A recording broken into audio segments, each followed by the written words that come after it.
Salut à tous, j'espère que vous allez bien. C'est Karine pour un nouvel épisode de Passion Patrimoine avec une jeune femme aujourd'hui, une jeune femme de caractère, vous allez voir.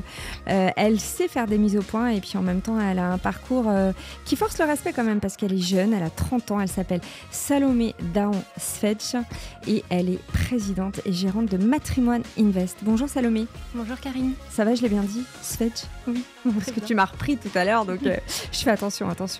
Non, Salomé, je disais que tu as un parcours assez impressionnant parce que c'est vrai qu'à te voir un tout petit bout de jeune femme comme ça, on se dit est-ce qu'elle a beaucoup tapé dans les portes pour en arriver là où elle en est, mais en même temps, on va le voir, ton mari est déjà dans la partie. On va repartir du début avec ta formation. Salomé, tu es issue d'un master actuariat. C'est ça? Exactement. Alors, tu vois, même j'ai hésité. Bon, c'est un master en mathématiques appliquées, mais c'est spécialisé dans les domaines de l'assurance et de la finance. Est-ce que tu peux nous expliquer? Exactement. Alors, il y a beaucoup de CGP qui sont actuaires. L'actuariat, finalement, c'est la science des statistiques et des probabilités appliquées donc dans ces domaines, assurance, finance, projeter finalement des scénarios à risque. Parce que en fait, tu as toujours été passionnée de maths. Hein.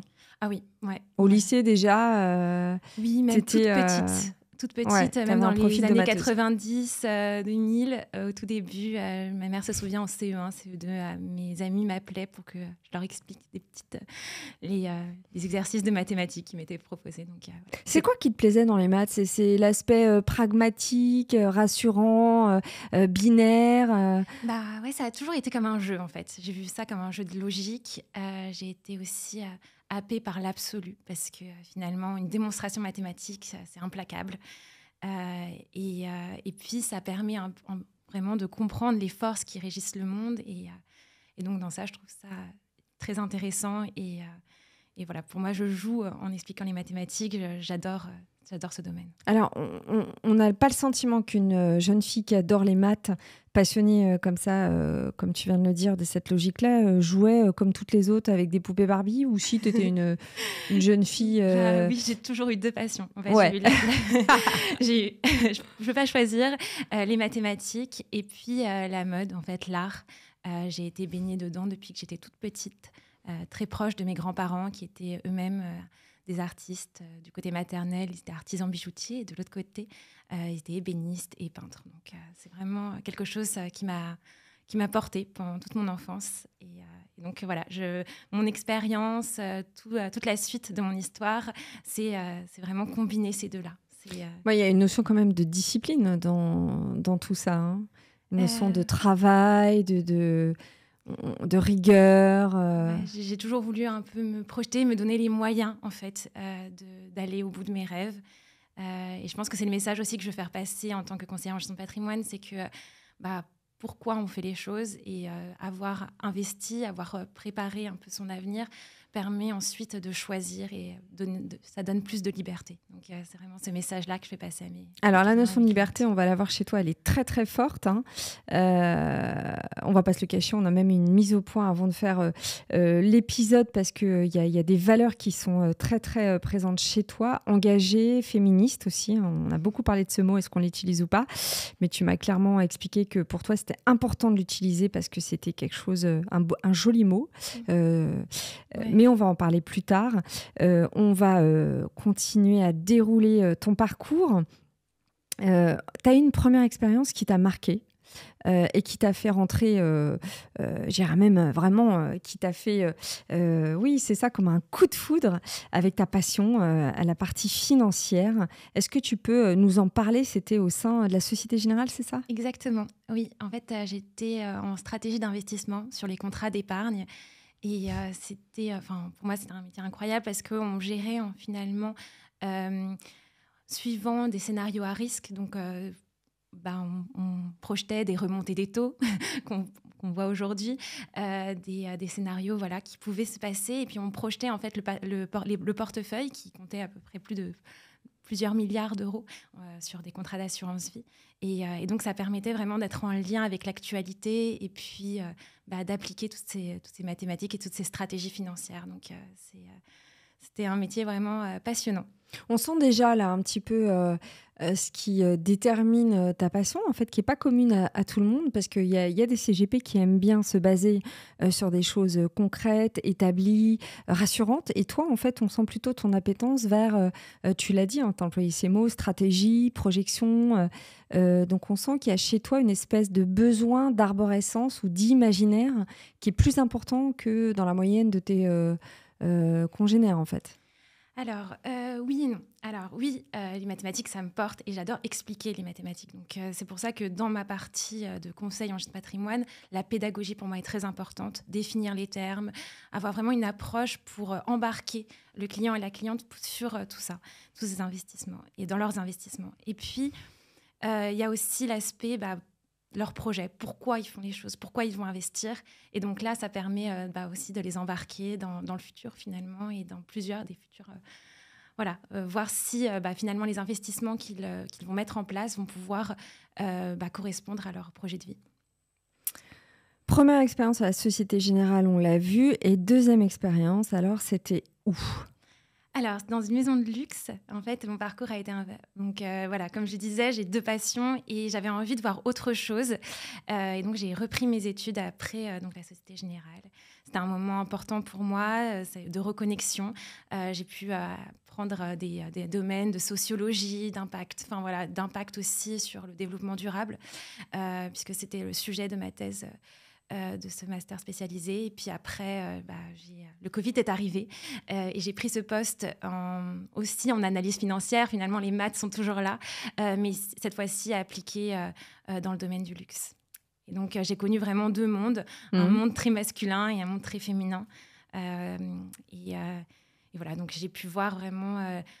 Enfin, 2 mondes, c'est surtout 2 secteurs d'activité. Oui, 2 secteurs d'activité. Mais des milieux aussi. Et des milieux aussi. Parce que d'un côté, on est très peu de femmes en finance, même si le nombre augmente, il faut faire sa place. En master d'actuariat, on n'était que 10% de femmes. C'est pas énorme. Alors que c'était de l'autre côté, du côté plutôt mode et luxe, c'était inversé. L'inverse, ouais. Exactement. Et du coup, ça t'a apporté quoi de combiner ces 2 expériences ?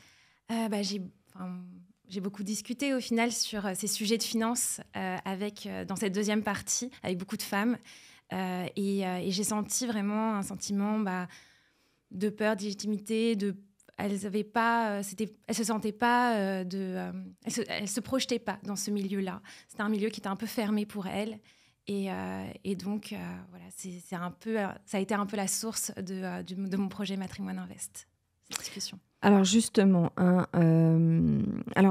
avant d'ailleurs de revenir sur la création de ton entreprise, on va revenir aussi sur ce rêve d'enfant qui était de faire de la mode, mais du coup tu l'as abandonné.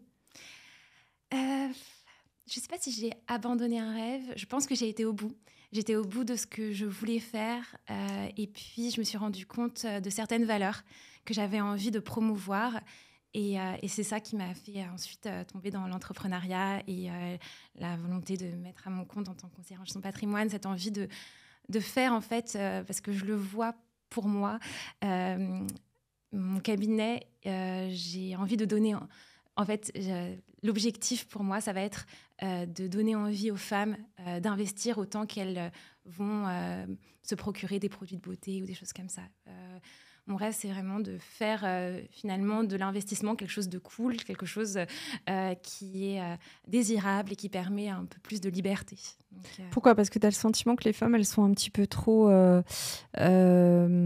la surface des choses ou un peu trop, pas assez en tout cas dans les problématiques du quotidien, un peu légères Non, pas du tout. Mais en fait, je trouve que culturellement, elles n'ont pas eu ces exemples-là de pouvoir gérer finalement... les femmes ont toujours géré le portefeuille d'une famille. Elles ont géré le portefeuille privé, mais pas les investissements. Et finalement, gérer le portefeuille privé, ça permet de gérer au quotidien, sur le présent, mais se projeter sur l'avenir, devant les aléas de la vie. On ne sait pas ce dont la vie est faite. Il y a tellement de choses qui peuvent arriver. Mais pouvoir mettre en place et pouvoir se former surtout. Parce que si on a cette pédagogie, si on s'est formé, si on a eu l'habitude d'investir, le jour où on a besoin, on sait un peu plus comment faire. Dans ta famille, c'était surtout les papas qui portaient la culotte ? Alors non. Du côté de ma mère, c'est une des familles avec les femmes sont assez fortes. Et puis de côté de mon père, en fait, je suis la seule fille dans une famille de beaucoup de garçons, parce qu'il y avait peu de filles. Et donc j'ai été très chouchoutée par mes grands-parents. Et mon grand-père voulait m'élever de la même manière que ses fils et ses petits-fils. Voilà, j'étais la première. Et donc, voilà, j'ai jamais eu pour moi de différence entre les hommes et les femmes. Et donc, je l'ai connu ça après coup, dans le monde professionnel parfois. Et donc, voilà, c'est quelque chose qui est important pour moi, l'égalité. Oui, on te sent très marquée, mais donc ça veut dire que tu as subi, pas forcément des préjudices, je ne sais pas si le mot est fort, mais tu as subi en tout cas une forme de pression sur le fait de ne pas pouvoir te faire autant qu'un homme, pas respecter autant qu'un homme. C'est comme ça que tu l'as vécu ? Plutôt des injonctions, peut-être. Le fait de vouloir avoir besoin de plus se défendre, plus être prête, d'avoir besoin de plus de légitimité qu'un homme en face. Surtout dans un domaine où il y a peu de femmes, donc prendre les codes parfois des hommes. Et moi, je voulais garder ma personnalité et donc voilà, donc m'affirmer en tant que femme et en restant moi-même, c'était quelque chose d'important. Tu as des sœurs et frères ? J'ai un frère. D'accord. Et tu as eu le sentiment justement de devoir t'affirmer par rapport à ton frère ou ton père ou Je veux dire, généralement, les problématiques qu'on a sur on va créer quelque chose à son image, ça revient aussi un peu de l'enfance, hein, des choses dans lesquelles on s'est construite. Donc c'est pour ça que j'essaye de comprendre pourquoi ce combat, parce que vraiment chez toi je le ressens, est si important. Est-ce que ça vient seulement de ton expérience professionnelle ou est-ce que... Non, bien sûr. Je pense qu'on est fait... pour citer Simone Veil, on est fait de ce qui nous a précédés. Et pour moi, c'est vraiment important de... peut-être le fait que ma famille, les femmes, avaient essayé d'en faire entendre leur voix. C'était quelque chose que ce modèle-là, pour moi, était important. Et c'était peut-être que je reprends aussi le flambeau que d'autres personnes avant moi. Voilà, je pense que c'est beaucoup ce qu'on a autour de soi qui peut jouer dans tout ça. Bien sûr. Donc du coup, tu travailles en cabinet, ta première expérience avec ton mari. Exactement. Première expérience avec mon mari. Excuse-moi, mais c'est super paradoxal parce que tu veux t'affirmer par toi-même et puis pour autant ta première expérience avec ton mari. Donc ça peut faire rire aussi. Oui, c'est vrai. Mais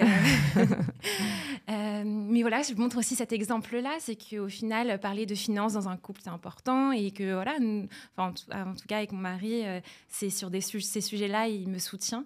Il m'a encouragée, lui, à monter donc, mon propre cabinet. On s'est connus depuis très longtemps. Et donc, on a vraiment grandi ensemble et on s'est... mutuellement beaucoup apporté. Donc voilà, non, je pense qu'on peut être féministe très bien dans son couple. Voilà, c'est pas du tout des choses antagonistes. Donc le nom de ton cabinet, encore une fois, on est sur une question de femme, Matrimoine Invest. Qu'est-ce que ça évoque pour toi ? Alors, c'est pas un néologisme, c'est un mot qui est assez ancien, qui vient du Moyen-Âge. Et en fait, ça veut simplement dire l'héritage de nos mères, comme le patrimoine, c'est l'héritage de nos pères. Et voilà, donc je lui redonne un peu ces lettres de noblesse aujourd'hui. Tu as conscience quand même que ça peut faire un peu clanique ton truc. Tu as conscience que... j'ai envie de te poser une question toute bête, mais est-ce que tu as autant d'hommes que de femmes en tant que clients ? Alors, au début, presque, ça me faisait peur. Non, mais...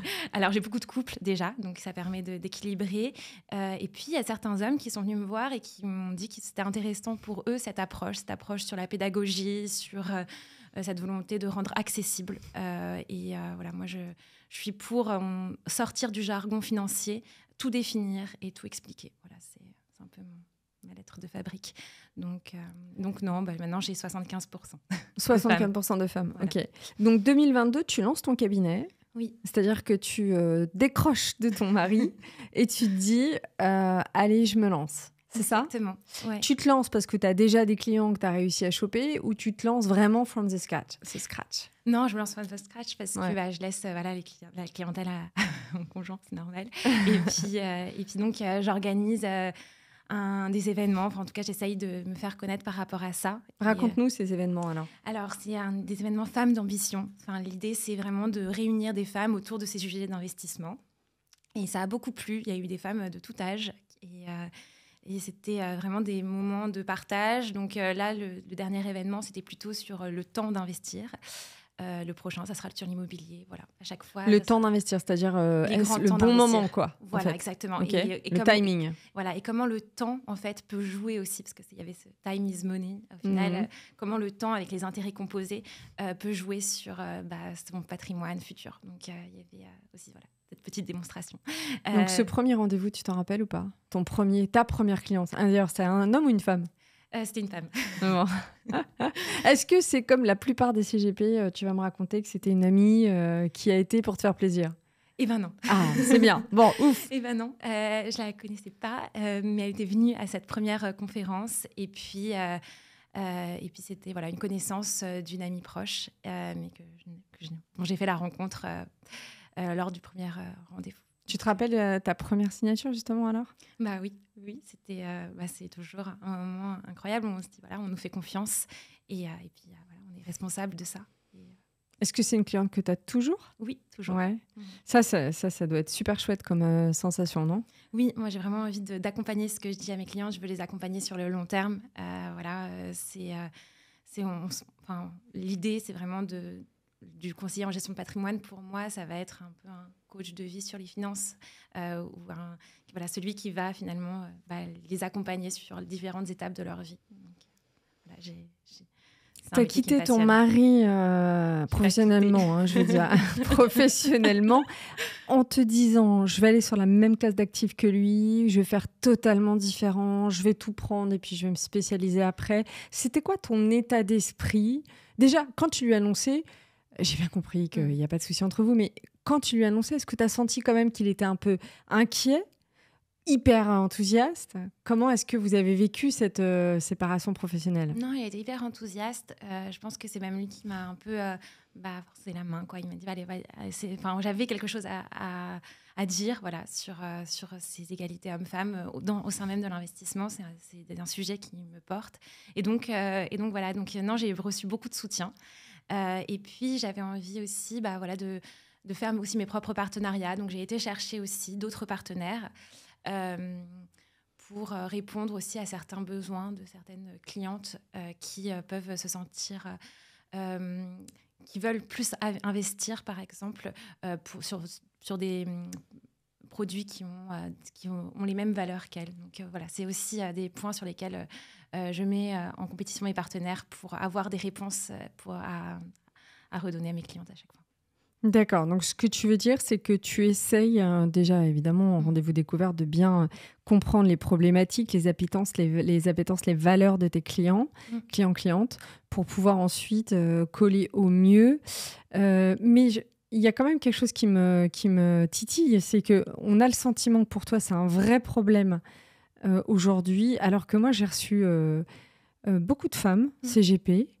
Et moi, j'ai pas totalement le même constat que toi, c'est-à-dire que moi, j'ai le sentiment que les femmes, elles sont totalement décomplexées maintenant par rapport à la gestion de leur patrimoine, pas forcément que les milléniums. Hein.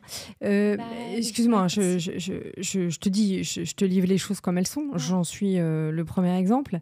Il n'y a pas forcément cette notion de... Je sens parfois un petit peu presque d'omerta dans ce que tu veux dire. Mais justement, j'attends que tu me contredises. Et moi, aujourd'hui, j'ai l'impression que justement, il y a un peu un girl power qui est en train de naître. Elles ont envie d'investir dans de l'immobilier, de se lancer. Elles font des formations. Donc, c'est vrai que comme ça, tu vois, de but en blanc, j'ai envie de te dire, j'ai pas l'impression que ton combat, il soit si d'actualité. Mais vas-y, réponds-moi, je t'en prie. Oui, carrément. Alors, les chiffres sont là. En fait, les femmes, elles investissent 30% de moins que les hommes. Elles ont leur pension qui est 40% inférieure à ceux de leur conjoint, aux hommes. Elles épargnent plus, en fait. Les femmes, c'est les grandes épargnantes parce qu'elles sont un peu averses au risque. Et donc, ça va être... c'est l'idée d'investir, de comprendre pour mieux gérer son patrimoine. Donc voilà, les chiffres sont là. S'il y a un girl power qui se fait entendre, tant mieux. Le jour où il y aura une égalité, moi, mon cabinet, ça sera un cabinet comme les autres. Et puis tant mieux, enfin, je serai très contente. Mais aujourd'hui, il y a encore cette différence. En fait, la différence de... encore une fois, corrige-moi, de ce que tu es en train d'expliquer, évidemment, les chiffres, on ne peut pas les discuter. Donc, la différence, elle est plus du côté protection, ce côté toujours petite fourmi de la femme, de la maman qui va faire les courses pour que ses enfants mangent bien. Enfin, ce côté un peu ancestral, culturel aussi. Culturel. Voilà, absolument. Qui fait que la femme, elle va plus être toujours dans la précaution ou dans l'anticipation, alors que l'homme, lui, c'est un chasseur, il est plus risqué. Donc voilà, c'est de ça dont tu parles. Et c'est vrai, là-dessus, je ne peux pas dire le contraire. Mais moi, de ce que j'ai perçu, c'est que de plus en plus, les femmes, elles ont, alors c'est peut-être un revenge power, elles ont peut-être justement envie d'en découdre et envie de se dire c'est bon. En plus, on est de plus en plus indépendantes. Il y a de plus en plus de femmes qui vivent seules et qui élèvent leurs enfants. Exactement, Mais voilà, ce que j'essaye aussi de dire, c'est que tu n'opposes pas l'homme et la femme. Tu essayes juste de régler un problème, puisque tu viens de le citer. Il existe, quoi, en fait. Il existe, les chiffres sont là.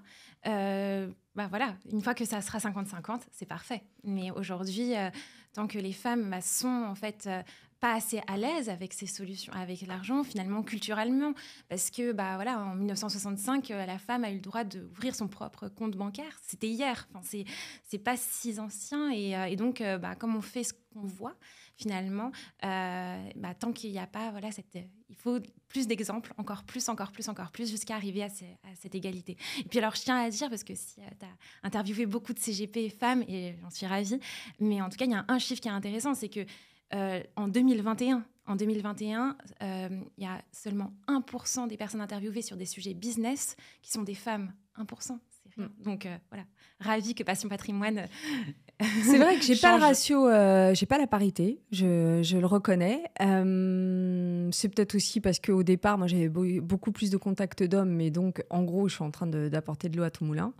Il y avait plus d'hommes que je connaissais que de femmes dans ce métier-là. Mais par contre, j'avoue que c'est en train de s'inverser parce que justement, je suis toujours et je fais un appel en direct en recherche de femmes. Mais par contre, j'avoue que les femmes que je reçois, elles ont la niaque, quoi. Elles ont la niaque et alors leurs clientes... elles ont justement un profil qui fait que c'est des killeuses, quoi. Tu vois ce que je veux dire ? C'est-à-dire que autant un homme va être là pour faire fructifier, pour pacifier son activité, projeter stratégiquement, évoluer. Autant on sent que chez la femme, il y a vraiment un sentiment de revanche ou un sentiment de liberté et que ça passe justement... c'est ce qu'elles me disent, justement, que ça passe par des sessions de formation qui sont très denses. Elles font des séminaires. Enfin, il y a un temps très important alloué à l'éducation financière chez les femmes. Chez les femmes clientes ou chez les femmes CGP ? Non, chez les femmes clientes. Chez les femmes clientes.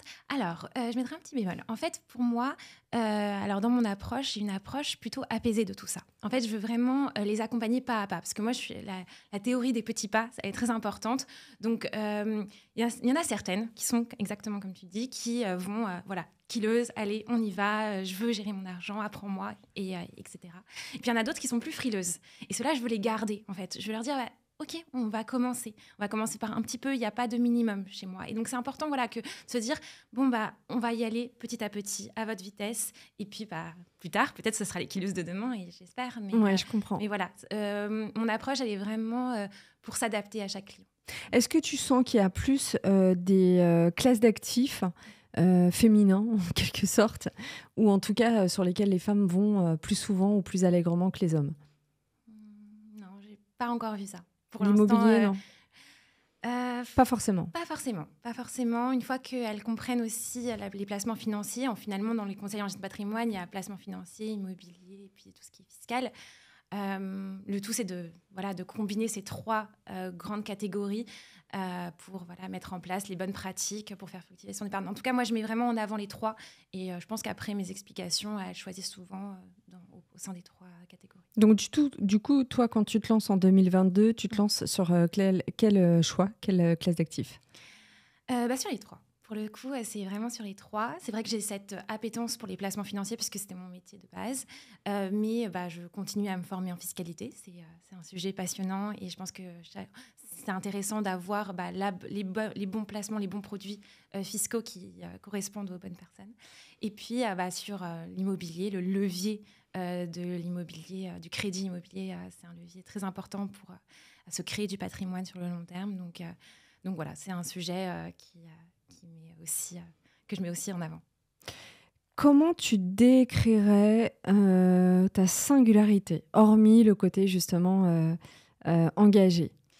Hormis le côté engagé, peut-être le fait d'avoir au départ cette projection sur un peu comme du développement personnel au final. Au départ, mon premier rendez-vous, il n'y aura peut-être pas beaucoup de chiffres. Ça va être vraiment la personne qui va se livrer, qui va me livrer sa vision de la vie. C'est quoi les projets qu'elle veut vraiment ou qu'il veut vraiment avoir fait dans sa vie. Et puis comment il se projette dans 1 an, dans 5 ans, dans 10 ans, à sa retraite.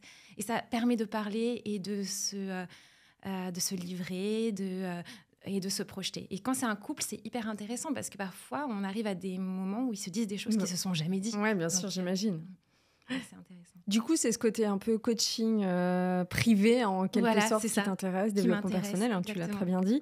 Et relation aussi assez unique avec tes interlocuteurs. Mais du coup, j'ai envie de te dire, il y a beaucoup d'émotions, j'imagine, dans tes rendez-vous. Et puis, tu laisses un peu ta peau aussi, non ?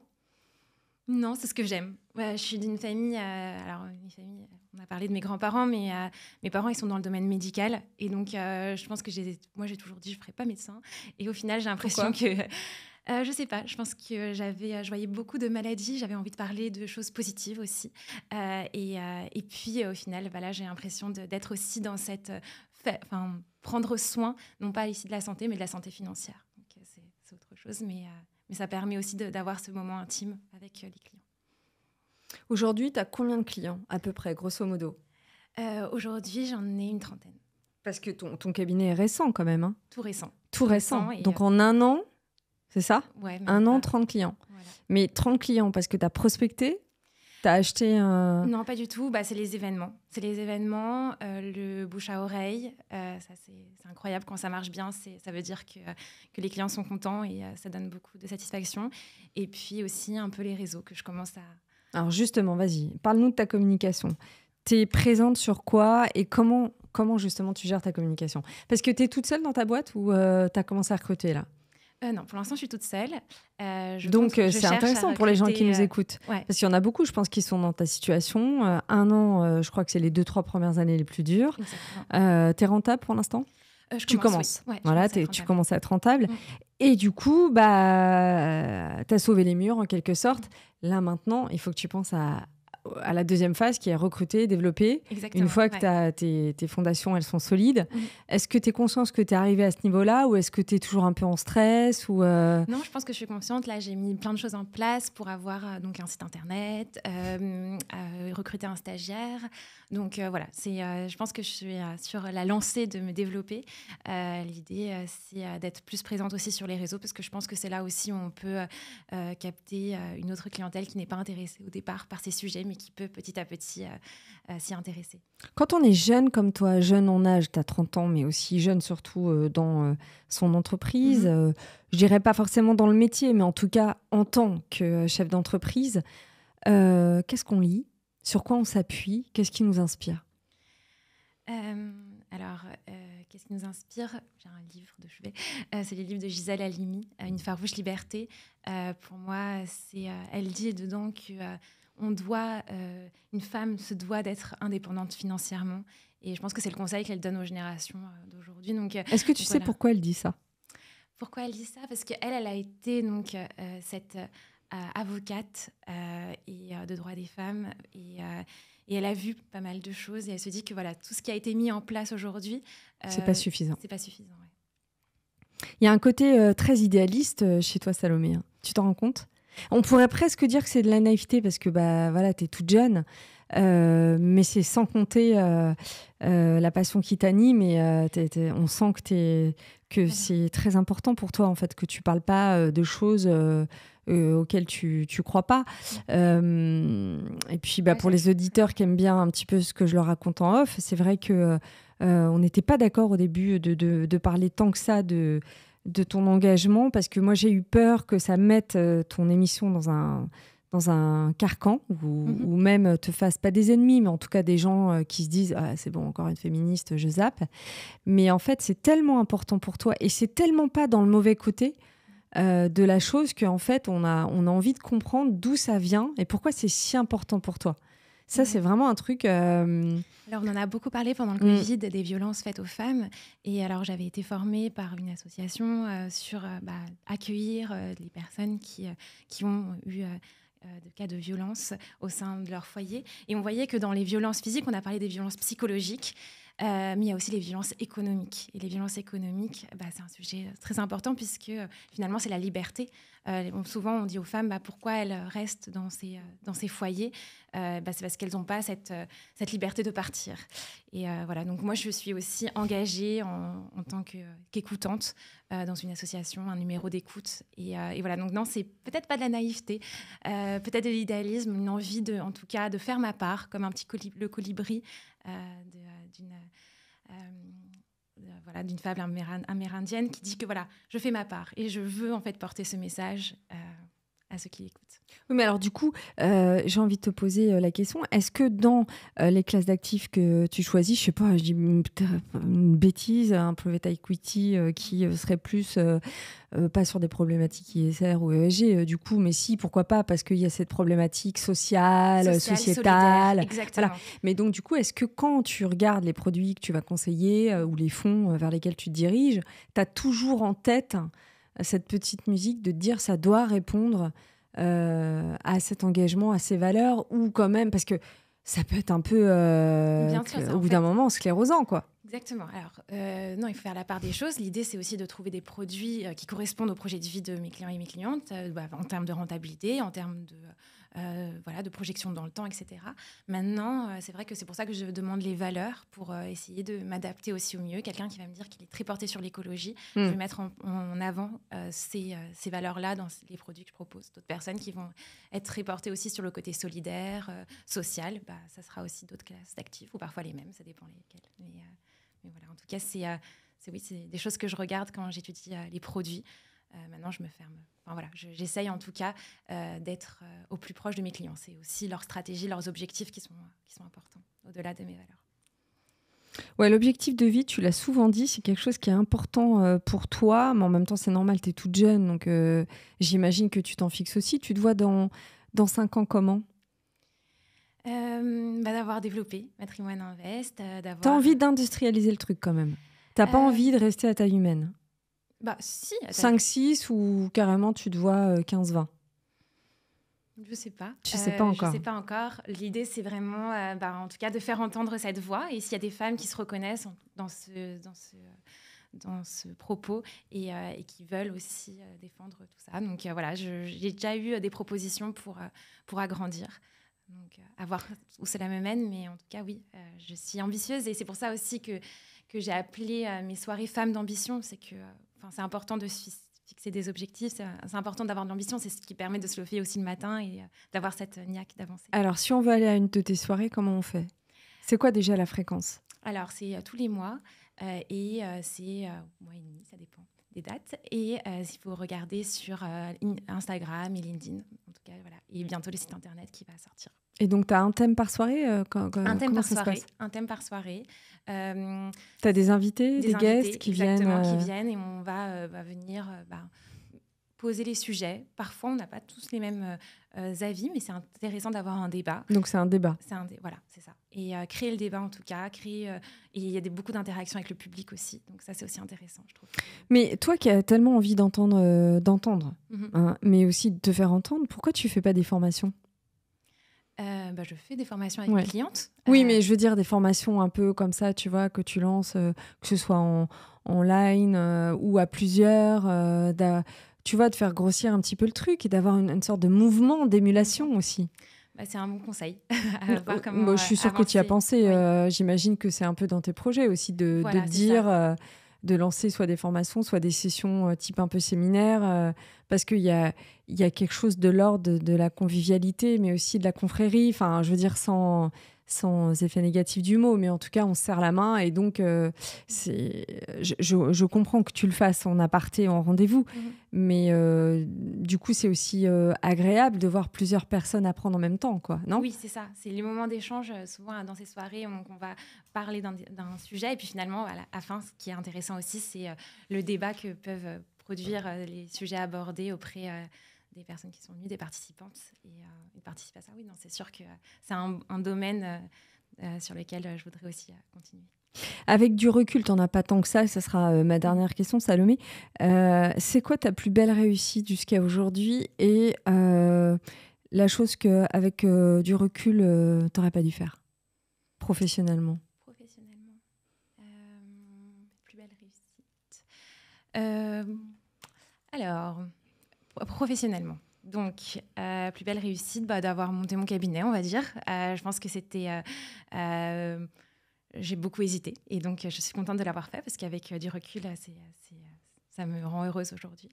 Quelque chose que je n'aurais pas dû faire.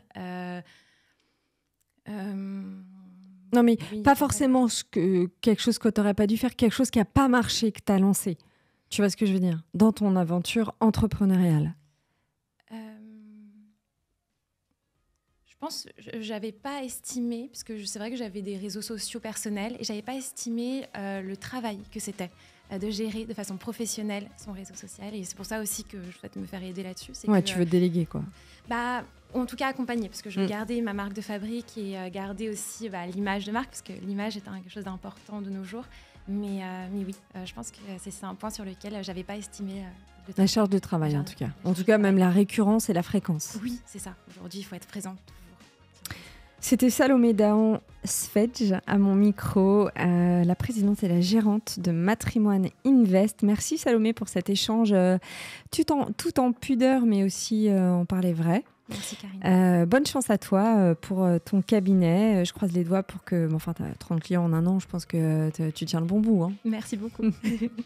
Et tant qu'à vous, je vous dis à très très vite pour un nouvel épisode de Passion Patrimoine. Salut!